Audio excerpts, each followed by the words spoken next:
Black fungus corona की तरह एक से दूसरे व्यक्ति में नहीं फैलता।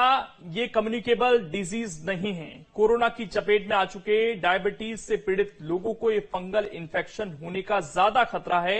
एम्स के डायरेक्टर रणदीप गुलेरिया ने सोमवार को ब्लैक, व्हाइट और येलो फंगस को लेकर कई कंफ्यूजन दूर कर दिए, लेकिन बावजूद इसके रोजाना होती ब्लैक फंगस के आंकड़ों में बढ़ोतरी ने चिंताएं बढ़ा रखी हैं। एक तरफ कोरोना के आंकड़ों में रोजाना होती गिरावट के साथ ब्लैक, व्हाइट और अब येलो फंगस के मरीजों की तादाद में रोजाना इजाफा हो रहा है। ऐसे में कैसे कर सकते हैं इस नई बीमारी से अपना बचाव और क्या है इससे बचाव के तरीके और शरीर पर क्या है इसका असर, जानने के लिए खास मेहमानों के साथ विस्तार से करेंगे चर्चा। हमारे साथ 3 खास डॉक्टर इस वक्त जुड़ गए हैं, उनका परिचय मैं आपसे करा देता हूं, उसके बाद सवाल जवाब का सिलसिला शुरू करते हैं। हम डॉक्टर सुदीप पाठक जी हमारे साथ जुड़ गए हैं, इसके अलावा डॉक्टर राहुल अग्रवाल हमारे साथ जुड़ गए हैं, डॉक्टर सोनाली अग्रवाल भी हमारे साथ जुड़ गई हैं। आप तीनों का बहुत बहुत स्वागत है और आज उम्मीद यह है कि आप तीनों ये जो कंफ्यूजन है, डर है और जो जागरूकता की कमी है इस बीमारी को लेकर इसे दूर करने की कोशिश सर हम इस डिबेट के बाद करेंगे। एक सार्थक बहस हो यहाँ पर। हाँ, एक्चुअली क्या है कि 2 पॉइंट, जैसा डॉक्टर संदीप ने बताया कि बेसिक कॉज इसका मैं कहूँगा कोविड है। स्टेरॉइड्स के कई पेशेंट्स हैं, ऑर्गन ट्रांसप्लांट के पेशेंट्स हैं, रिमेटोलॉजी के पेशेंट्स हैं, सालों से स्टेरॉइड ले रहे हैं। उनमें भी हो सकता है, लेकिन उनमें होने में सालों लग जाते हैं, इम्यूनिटी कम होने में। कोविड ने वही चीज 15 दिन में कर दी है कि कोविड का इन्फेक्शन हुआ और वही चीज विद इन इन्फेक्शन के रिकवरी या उसी के दौरान 15-20 दिन में म्यूकोरमाइकोसिस इन्फेक्शन हो गया। 2 चीजें, एक बिकॉज ऑफ थैंक्स टू मैं कहूंगा मीडिया का, कि बिकॉज ऑफ मीडिया में जो अवेयरनेस आई है उसके चक्कर में अब पेशेंट्स हमारे पास जल्दी आने लगे हैं। जो पेशेंट्स लेट आ रहे थे कोविड के बाद, अब अगर वो पेशेंट जल्दी आ रहे हैं देन द ट्रीटमेंट बहुत इजी हो जाता है। उसकी जो रेजिडुअल मॉर्बिडिटी है बहुत कम हो जाती है। जैसे आपने न्यूज में भी सुना कईयों की आंखें निकल गई। इट इज नॉट जस्ट कि हमें आंख निकल गई, उसकी लाइफ लॉन्ग उस पर डिपेंडेंट होती है। तो वो चीजें बहुत कम हो जाती है अगर पेशेंट जल्दी आता है।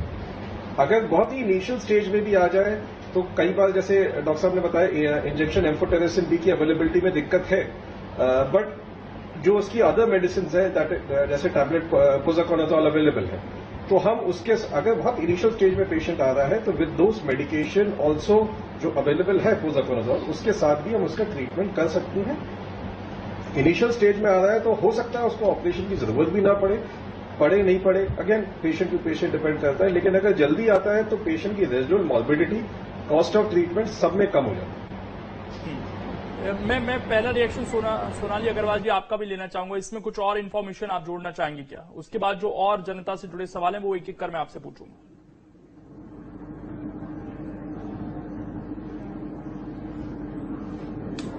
मैं अपने दोनों मित्रों से सहमत हूँ। ये जो ब्लैक फंगस है ये बिकॉज ऑफ कोविड बहुत रैपिड हो गई है, क्योंकि कोविड में जो इम्यूनिटी लो होती है उसकी वजह से ये फंगल इन्फेक्शन बहुत ज्यादा फैल रहा है। और थैंक्स टू मीडिया, इसकी वजह से जो अवेयरनेस है, पेशेंट्स जल्दी स्टेज में आ रहे हैं, उनको अवेयरनेस है। यदि ये साइन सिम्टम्स हैं तो वो they can take their treatment in initial stage.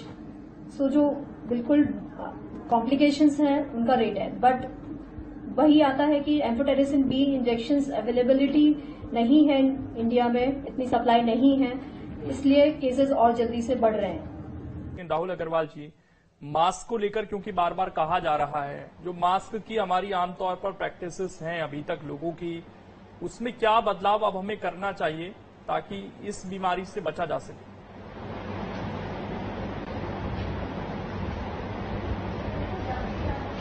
देखिए, मास्क डिस्पोजेबल ही यूज होना चाहिए एंड एक पेशेंट का मास्क यूज होकर उसको थ्रो ऑफ होना चाहिए। बायोमेडिकल में जैसे गवर्नमेंट गाइडलाइन है उसको डिस्पोज ऑफ करना चाहिए, उसका रीयूज नहीं होना चाहिए, वो है।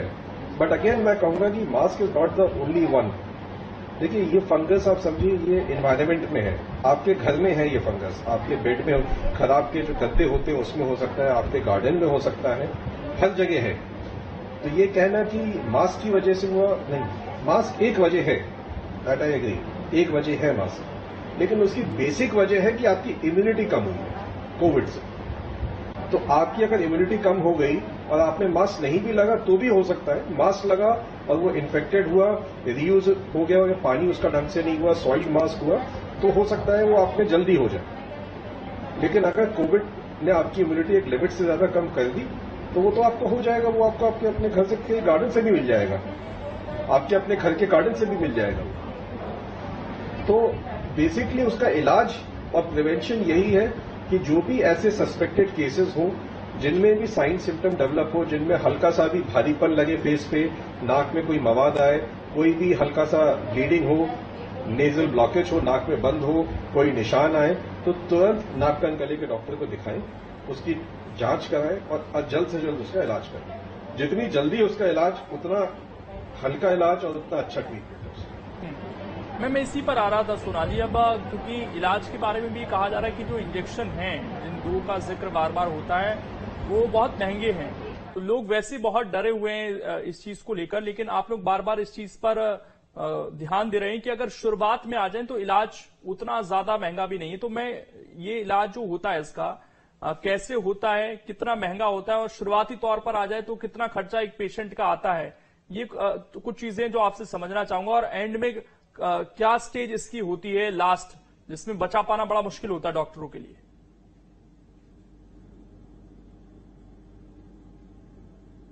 बिल्कुल, सबसे पहले मैं एक कमेंट करना चाहूंगी कि treatment prevention is better than treatment. तो आप बिल्कुल प्रिकॉशंस रखें, मास्क डेली चेंज करें, उसमें ह्यूमिडिटी नहीं होना चाहिए, मॉइस्चर नहीं होना चाहिए। यदि मॉइस्चर होता है तो फंगल इन्फेक्शन बहुत जल्दी रैपिडली ग्रो करता है। एक सेल्फ मेडिकेशन पेशेंट स्टार्ट ना करे। कई बार न्यूज पे एंड व्हाट्सएप पे सब देख के स्टेरॉइड्स पेशेंट खुद से लेना शुरू कर देते हैं without controlling their sugar and all. तो मैं ये कहना चाहूंगी सेल्फ मेडिकेशन बिल्कुल ना करें। रेगुलर जो पेशेंट स्टेरॉइड्स पे हैं उन्हें प्रॉपर रेगुलर शुगर चेकअप करना चाहिए, रेगुलर हाइजीन का ध्यान रखना चाहिए, सैनिटाइजेशन, मास्क एंड मॉइस्चर, इसका स्पेशली ध्यान रखना चाहिए। क्योंकि ये एक बार हो गया और इनिशियल स्टेज पे डायग्नोज नहीं हुआ, जैसा कि इसके लक्षण हैं स्वेलिंग आना, दर्द होना, नेजल ब्लॉकेज या पेन होना, ऐसा कोई सिम्टम होता है तो जस्ट प्लीज आप अपने ईएनटी सर्जन से मिलें और प्रॉपर उसका चेकअप कराएं। बहुत इनिशियल स्टेज पे यदि ये पता चल सकता है कि ये म्यूकर है, then you can take medicine. Injection amphotericin is also there, but उसकी बहुत ज्यादा कमी है इंडिया में, तो आप फोसाकोनाजोल टैबलेट से आप इसका ट्रीटमेंट इनिशियली आप ले तो आप रिकवर हो सकते हैं। साथ में यदि आपको ये जो म्यूकोर है ये ब्लड वेसल्स में ग्रो करता है तथा उसको ब्लॉक कर देता है, जिससे कि ब्लैक फंगस क्यों बोलते हैं, क्योंकि ये नेक्रोसिस टिश्यू को गला देता है और वहां नेक्रोसिस डेवलप करता है और ये बहुत रैपिडली ब्लड में फैलता है। इसीलिए इसकी डेथ रेट्स बहुत सीवियर, बिकॉज इंजेक्शन अवेलेबल नहीं हो पा रहे हैं और बहुत तेजी से फैलता है। एक ऑप्शन होता है कि इसका डिब्राइटमेंट करें, ये डॉक्टर राहुल ज्यादा बेटर समझा पाएंगे because he is a ENT surgeon. इसका डिब्राइटमेंट होता है, वो कर दें आप, उसके बाद फिर आप एम्फोटेरिसिन बी इंजेक्शन दें जिसकी डोज बहुत हाई होती है, लेकिन ये बहुत इनिशियल स्टेज में पता चल जाए तो उसकी प्रोग्नोसिस बहुत अच्छी होती है। अदरवाइज स्प्रेड हो गया तो नेजल कैविटी से आई में जा सकता है, ब्रेन में जा सकता है। पेशेंट की कंडीशन देन पेशेंट बहुत ही मॉर्बिड हो जाता है और मोर्टेलिटी बहुत हाई हो जाती है म्यूकोर से।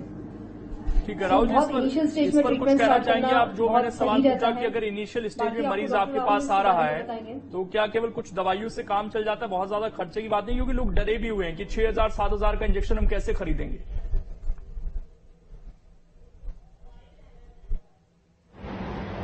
देखिए, इसमें हमें बेसिकली इनिशियली नाक की एक दूरबीन की जांच और एक एमआरआई कराना पड़ता है और हमें यह देखना होता है कि बोन इरोजन हुआ है कि नहीं, कि इन्फेक्शन आपके बोन में कितना गया है।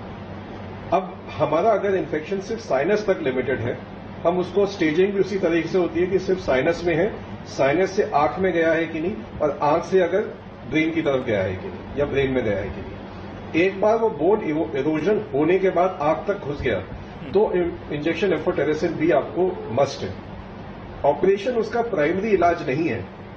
कई पेशेंट्स आ रहे हैं ऑपरेशन के लिए, ऑपरेशन उसका प्राइमरी इलाज नहीं। ऑपरेशन से हमने फंगस निकाल दी और वो एरिया गला हुआ निकाल दिया, लेकिन जो खून में इन्फेक्शन है वो तो एंटी फंगल से ही ठीक होगा। तो प्राइमरी इलाज उसका है कि हमने इंजेक्शन एम्फोटेरिसिन भी दिया अगर बोन इरोजन के बाद लगता है तो हमने इंजेक्शन एम्फोटेरिसिन भी उसको दिया ताकि ब्लड में जो फंगस है वो मरे।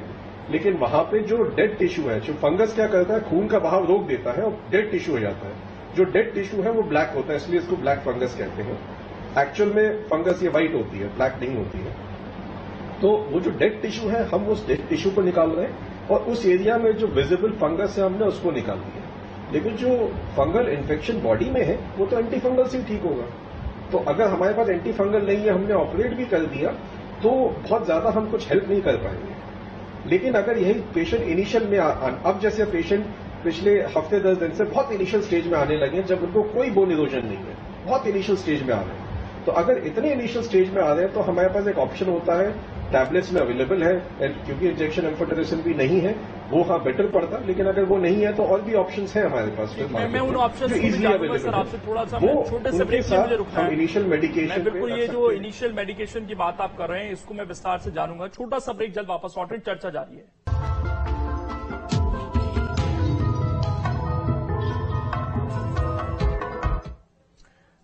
तो चर्चा हमारी लगातार जारी है। तीनों खास मेहमान हमारे साथ जुड़े हुए हैं। डॉक्टर ठीक राहुल अग्रवाल जी, क्योंकि कोरोना से वैसे ही बहुत लोग दहशत में हैं, तो जो स्वस्थ हैं लोग, आधे लोग तो क्योंकि डिप्रेशन में आ जाते हैं, बीमारी उन्हें मारे ना मारे लेकिन डिप्रेशन जरूर उन्हें बीमार करने लगता है, उनका इम्यून सिस्टम कमजोर होने लगता है। तो जो लोग स्वस्थ हैं उनके लिए क्या हिदायत है? क्या उन्हें बहुत ज्यादा डरने की जरूरत है? आपके पास कुछ ऐसे केस आए हैं क्या जिनको ना कोरोना हुआ, ना उनकी इम्यूनिटी इतनी वीक थी, फिर भी इस बीमारी की चपेट में आ गए हों? कुछ ऐसा है क्या?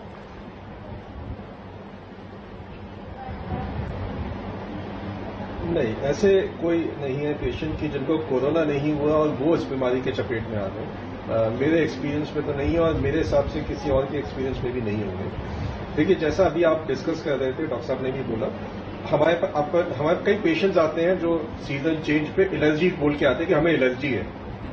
वो एलर्जी भी अगर टेक्निकली बोला जाए तो एलर्जिक फंगल राइनोसाइनोसाइटिस होती है। वो भी एक फंगल इन्फेक्शन ही होता है। हमें जो एलर्जी है वो पोल्स से, माइसीटीज से, उनसे है, तो वो भी एक फंगल इन्फेक्शन ही है एक तरीके का।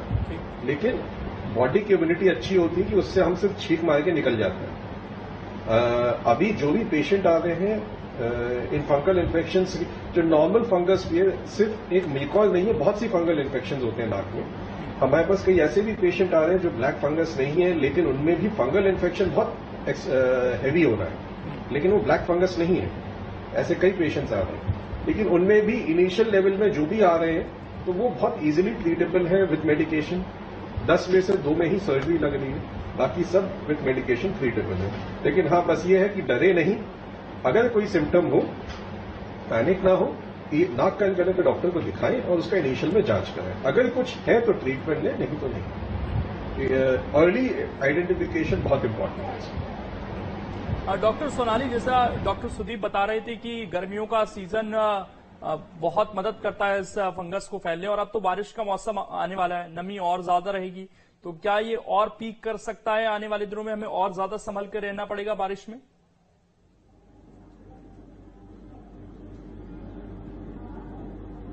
ये बिल्कुल सही है, बिकॉज मैंने जैसा पहले आपको बताया, ये जो फंगल इन्फेक्शन है मॉइस्चर या नमी में ज्यादा रहता है, तो आपको बहुत एहतियात बरतने की जरूरत है। जैसा कि हमारे सुनने में आया है 30 तारीख के बाद लॉकडाउन खुलने वाला है, तो लोग की अवेयरनेस, लोगों को अवेयर करना बहुत जरूरी है कि कोरोना खत्म नहीं हुआ है। सारे अपने जो सैनिटाइजेशन है, सोशल डिस्टेंसिंग है, mask, reusable mask daily change करें। इवन मास्क का जो मॉइस्चर है उससे भी आपको इन्फेक्शन का डर है, तो वो आप उसका प्रॉपर उसका टेक केयर करें, चेंज करें, धूप में सुखाएं तथा मॉइस्चर ना आने दें। ये बहुत इंपॉर्टेंट है और इससे डरे नहीं। इसके जो इनिशियल साइन सिम्टम्स हैं उसको समझें और प्रॉपर डॉक्टर के पास जाकर इसका एक बार ट्रीटमेंट लें और इसका चेकअप कराएं। वाकई में आपको फंगल इन्फेक्शन है कि नहीं, जैसा डॉक्टर राहुल अग्रवाल ने जोर दिया है कि ऐसा नहीं है, ये लाइलाज है। बहुत इनिशियल स्टेज में आते हो तो आप पूरी तरह से इसको कंट्रोल कर सकते हो। इसमें ऐसा जान का खतरा नहीं है इनिशियल स्टेज में डायग्नोज होने के लिए। सो आप बहुत एहतियात बरतें। इवन लॉकडाउन है या नहीं है, आपको बहुत सावधान रहना है। और ऐसा सुनने में भी आया है कि 3rd वेव आने वाली है, किसी को नहीं पता कैसी रहेगी, इससे ज्यादा गंभीर भी हो सकती है, इससे माइल्ड भी हो सकती है, लेकिन आप प्रिकॉशन रखेंगे तो डेफिनेटली इस पर जीत पाएंगे और अपना मनोबल बढ़ा के रखें। ये मैं कहना चाहूंगी कि फेक न्यूज या नेगेटिव थॉट्स ना लाएं अपने दिमाग में और पॉजिटिविटी बना के रखें और प्रॉपर ट्रीटमेंट लें। डॉक्टर राहुल अग्रवाल, एक चीज मैं और आपसे इसमें जानना चाहूंगा कि जो लोग कोविड से अब ठीक होकर आए हैं वो किस तरीके से अपना डाइट का ख्याल रखें, क्या इसमें डाइट इंपॉर्टेंट हो जाती है? दूसरा ये कि डॉक्टर गुलेरिया ने, जो एम्स के निदेशक भी है, उन्होंने कहा कि एक दूसरे से फैलता नहीं है, तो अगर बाय चांस किसी को हो जाता है ये म्यूकस तो उसे दूसरे से क्या अपने आप को बहुत दूर रखना है? कैसे फिर उसको, हमें कोविड का प्रोटोकॉल तो पता है सर, कैसे रहना, आइसोलेट कर रहना है, मास्क लगाकर रहना है, सोशल डिस्टेंसिंग रखनी है। इस बीमारी का भी कुछ ऐसा प्रोटोकॉल है जिसका पालन लोगों को करना चाहिए एक बार वो इसकी चपेट में आ गए हैं तब?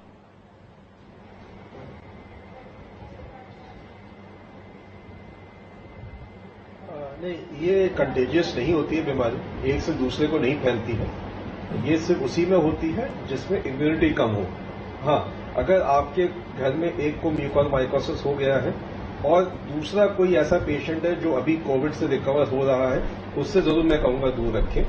अदरवाइज बाकी रूटीन में ऐसा नहीं होता। इम्यूनिटी कम किसी से भी हो, जैसे डॉक्टर साहब ने बताया, इस वेव के पहले हमें जो मिलते थे पेशेंट बहुत कम, वो वही होते थे जिनमें इम्यूनिटी कम हो, किसी भी वजह से इम्यूनिटी कम हो, चाहे ऑर्गन ट्रांसप्लांट हो, लॉन्ग टर्म स्टेरॉइड हो, किसी भी वजह से।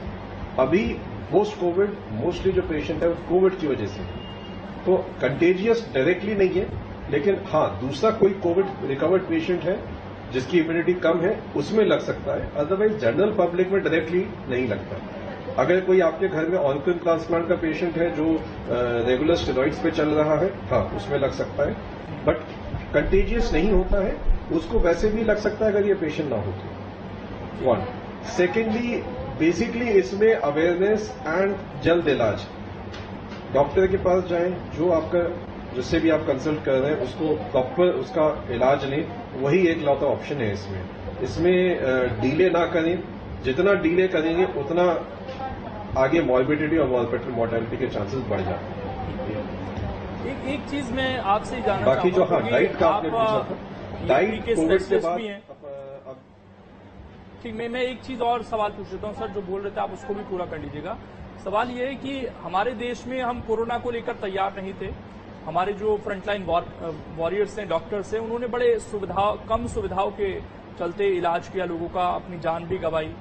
अब इस बीमारी के लिए कितने तैयार हम नजर आते हैं, और क्या आपको लगता है कि सरकारों को अभी से डेटा तैयार करना चाहिए इसका, और इसका एक परसेंटेज कम से कम हमें पता होना चाहिए कि आगे, जैसे हम कोरोना को प्रेडिक्ट कर रहे हैं कि सेकेंड वेव या थर्ड वेव आएगी इसकी, हालांकि सेकेंड वेव इतनी तेज आएगी किसी ने प्रेडिक्ट नहीं किया था, लेकिन इसका भी क्या हमें कुछ डेटा तैयार करना चाहिए, उस हिसाब से हमें तैयारी करनी चाहिए साइंटिफिक वे में?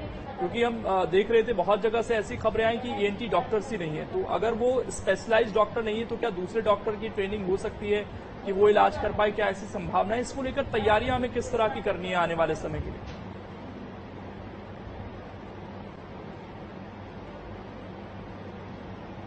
देखिए, इसमें एक तो मल्टी स्पेशलिटी टीम लगती है इसके इलाज में।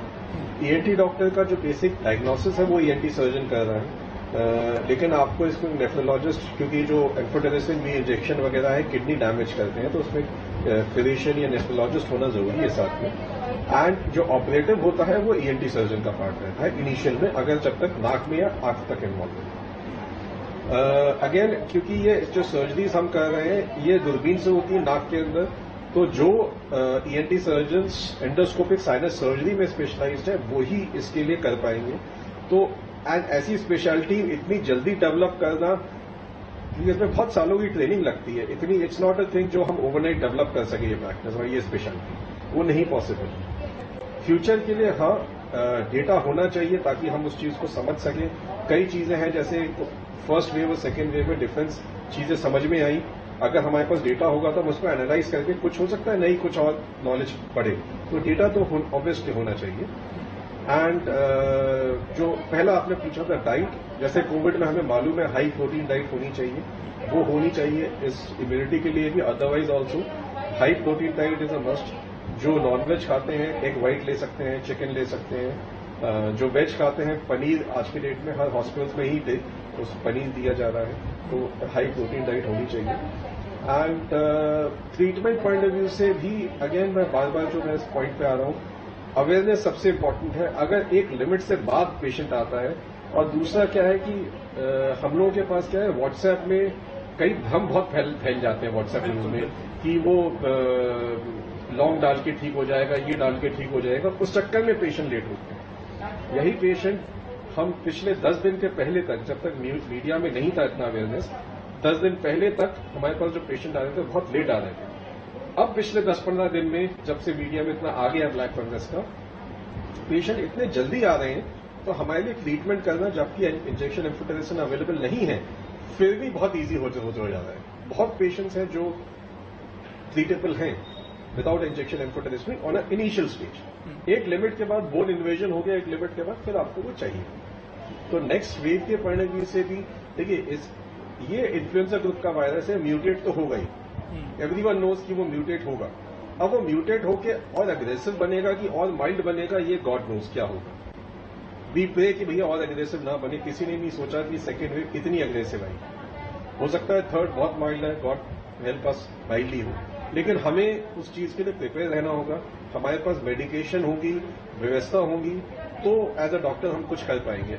डॉक्टर अकेले हाथ हिला के नहीं कर सकता कुछ, हमें दवाइयां चाहिए, हमें सिस्टम चाहिए, हमें इंफ्रास्ट्रक्चर चाहिए, तो ही ये हो पाएगा। तो उस पॉइंट ऑफ व्यू से सरकार ने बहुत जगह बहुत चीजें कम समय में करवाई हैं, अरेंज हुई हैं चीजें इस बार भी।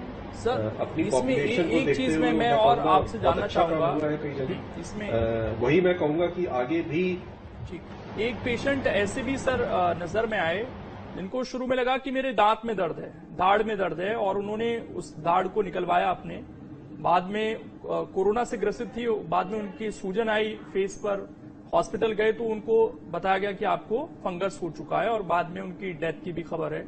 तो क्या अगर आपकी चेहरे की किसी भी पार्ट में दर्द है तो आपको क्या आप उससे म्यूकस मानकर चलना चाहिए, और खासकर अगर आप कोविड पेशेंट रहे हैं, क्योंकि एक भ्रम भी हो जाता है कि नहीं दांत में दर्द है, दांत का इलाज कराने लगे और समस्या कुछ और।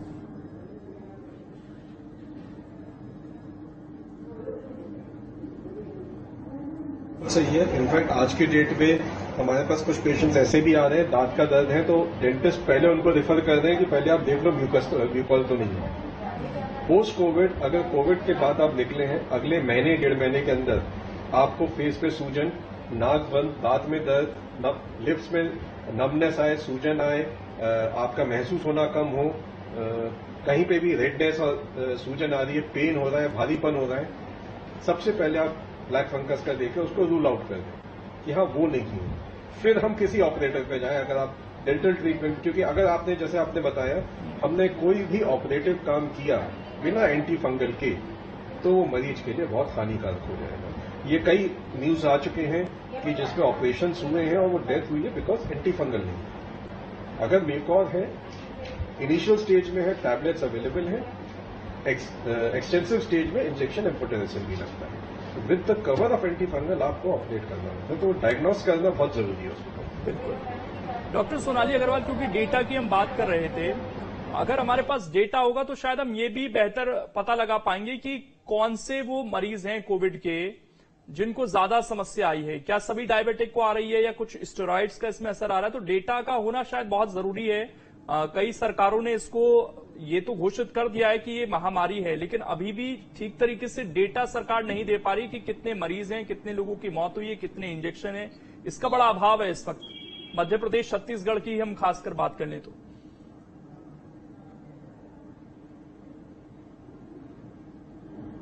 बिल्कुल मैं 100% आपसे सहमत हूँ कि डेटा हर चीज का होना चाहिए, तभी हम एनालिसिस कर सकते हैं और कोई गाइडलाइन आगे फर्दर इम्प्लीमेंट कर सकते हैं कि इस तरह का पेशेंट था तो ऐसा हुआ, हम ऐसा कर सकते थे। ये तो बहुत इम्पोर्टेंट है। सबसे इम्पोर्टेंट मैं आपसे कहना चाहूंगी कि जो वायरस है बहुत जल्दी म्यूटेट करता है, तो जितना जल्दी वैक्सीनेशन होगा, जैसे आप कहते हैं, क्योंकि वैक्सीनेशन होते होते बहुत टाइम लग चुका है, तो ये वायरस जो है म्यूटेंट होते जा रहा है और ये बहुत ही और ज्यादा घातक आप कह सकते हो और विरुलेंट होते जा रहा है। इसलिए ये और समस्या सेकेंड वेव, थर्ड वेव की आ रही है। सरकार पूरा प्रयास कर रही है वैक्सीनेशन लगाने के लिए, लेकिन कई पेशेंट्स, कई पीपल ये सोच रहे हैं कि वैक्सीन से कार्डियक अरेस्ट हो जाता है या मुझे ऐसा प्रॉब्लम हो जाएगा या कोविड तो नहीं हो जाएगा वैक्सीनेशन के बाद। तो ये सब हमें उनके दिमाग से ये सब धारणाएं जो है, गलत धारणाएं, वो निकाल के बहुत ज्यादा हमें उनको रिक्वेस्ट करना पड़ेगा जल्द से जल्द वैक्सीनेट कराएं उनको, और इससे नुकसान नहीं है, इससे ये जो अपना जो ये जागरूकता भी बहुत जरूरी है। डॉक्टर राहुल, आखिरी कमेंट, कुछ सजेशन आप देना चाहेंगे सरकार को या किसी तरह की कोई मांग?